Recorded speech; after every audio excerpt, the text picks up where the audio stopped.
বন্ধুরা, আজ রবিবারে কিন্তু একদম নিরাম খেতে মন চায় না, তাই আমি নিয়ে চলে এসেছি দেশি গুলি মুরগি। এই দেশি মুরগিটায় আমি একটা স্পেশাল রেসিপি বানাবো। তো আমি আজকে বাটার দিয়ে এই মুরগি মাংসটা রান্না করে দেখাবো। তো আমি আগে মাংসগুলো কুচিয়ে নেই। মাংসগুলো কিন্তু খুব ছোট ছোট কাটবো না, একটু বড় বড় সাইজের মাংস কাটবো।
আমার মাংসগুলো কাটা হয়ে গেছে, এবার মাংসগুলোকে আমি ধুয়ে নেব।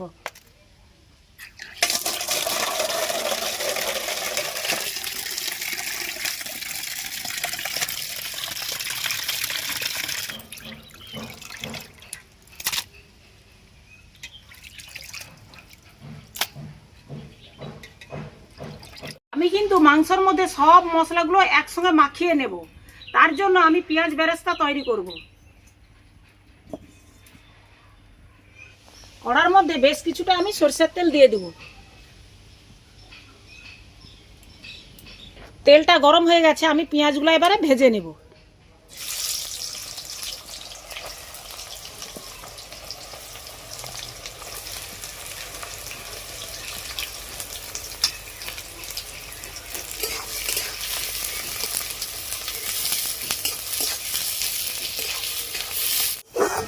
পেঁয়াজ বেরেস্তাটা হয়ে গেছে, আমি এবার বেরেস্তাটাকে তুলে নেব।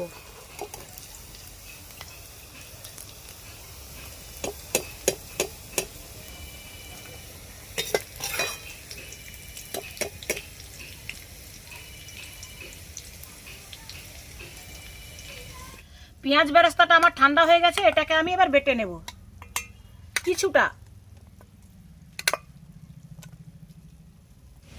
এই মাংসর মধ্যে এবারে আমি মশলাগুলো মাখিয়ে নেব।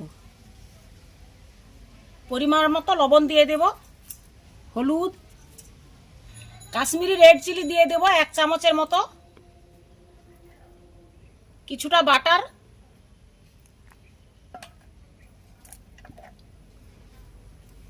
আদা রসুন বাটা, পেঁয়াজ বেরেস্তা বাটা আর কিছুটা টক দই।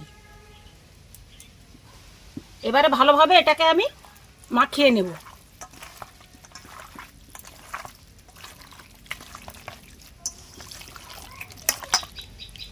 মশলাগুলো সবগুলো মাখানোর পরে আমি কিছুক্ষণ ঢাকা দিয়ে রেখে দেব। বন্ধুরা, বাটার চিকেনে অনেকে আলু দেয় না, কিন্তু আমরা একটু আলু পছন্দ করি বলে আমি একটু আলু দিচ্ছি। আলু দিয়েও করলে হয়, আবার না করলেও না হয়। এবারে আমি আলুগুলো ভেজে নেব।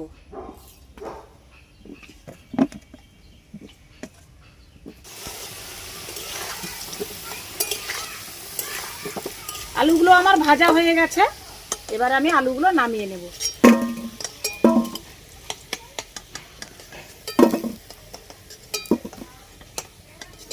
এবারে আমি মাংসটাকে কষে নেব, তার জন্য কিছুটা বাটার দিয়ে দিব। 3টা শুকনো লঙ্কা দিয়ে দিব আর 2টো তেজপাতা আর একটু আদা রসুন বাটা।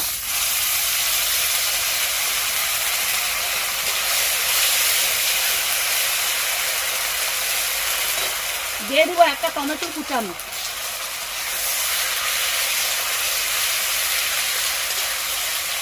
1 চামচ গুঁড়ো লঙ্কা। এবারে এর মধ্যে মাখানো মাংসটা দিয়ে দেব।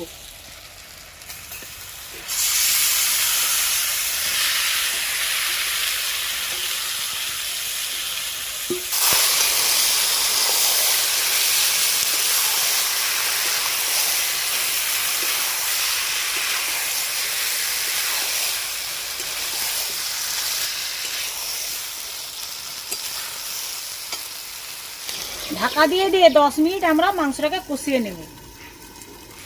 এবারে দিয়ে দিব হাফ চামচ ধনে গুঁড়ো, আর দিয়ে দিব হাফ চামচ জিরে গুঁড়ো, ছোটো চামচের 1 চামচ গরম মশলা গুঁড়ো,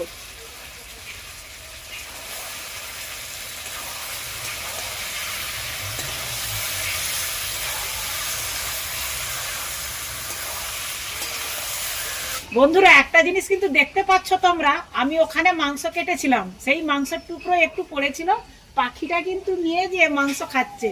যেহেতু এটা দেশি মুরগি, এটাকে সিদ্ধ করতে সময় লাগবে, এই জন্য আমরা কি করব, ঢাকা দিয়ে দিয়ে আস্তে আস্তে করে কষতে হবে, অনেকক্ষণ ধরেই কষতে হবে, তারপরে ভালোভাবে সিদ্ধ হবে।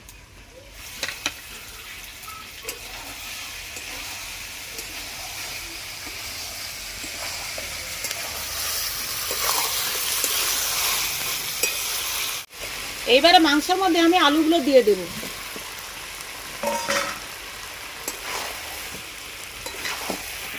মাংসের সঙ্গে আলুগুলোকে ভালো করে নাড়িয়ে আর একটু কষিয়ে নেব।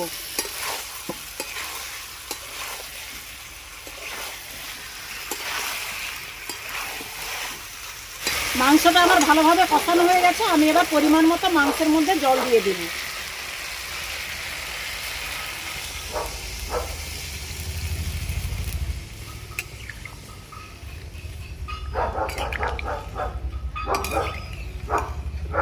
এই মাংসটা সেদ্ধ হওয়ার মাপেই আমি জলটা দেবো, এই মাংসে কিন্তু ঝোল রাখবো না। যেহেতু বাটার দিয়ে রান্না করছি, এটা একটু মাখো মাখো তরকারিটা হলেই ভালো লাগবে।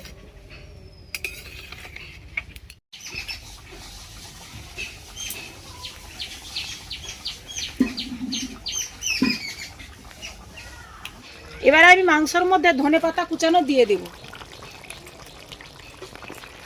মাংসটা সিদ্ধ হতে কিন্তু আমার আধ ঘন্টা সময় লেগেছে।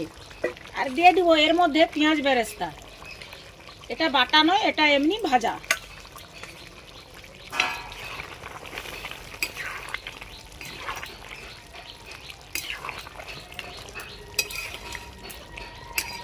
আমার রান্নাটা হয়ে গেছে, আমি এবার কড়াটা নামিয়ে নেব।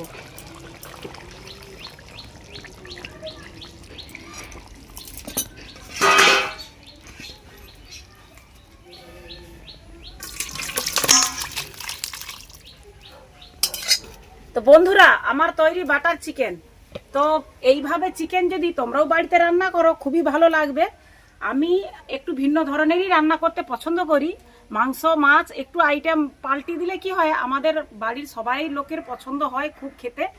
সেই জন্য তোমরাও বাড়িতে এইভাবে একটু পাল্টে পাল্টে রান্না করবে, দেখবে তোমাদের বাড়ির সবার লোকের খুব পছন্দ হবে, আর তোমাদের খুব নামও করবে।